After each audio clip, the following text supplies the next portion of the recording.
You ask Tiger to calculate. This deals with finding the midpoint between 2 points.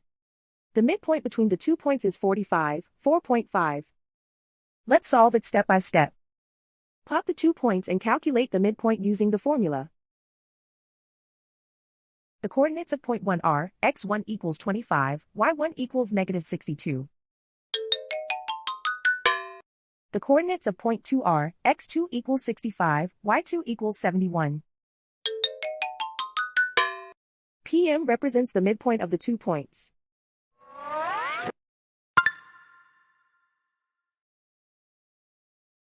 Use the x values in the midpoint formula to find the midpoints x. x1 equals 25. x2 equals 65. Simplify the arithmetic.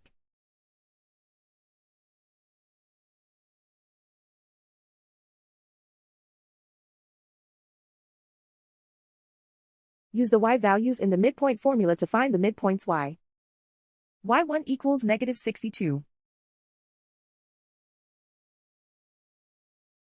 y2 equals 71.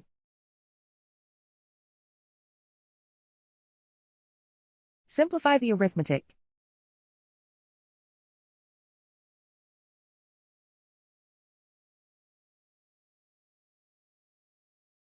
And so, the midpoint is 45, 4.5.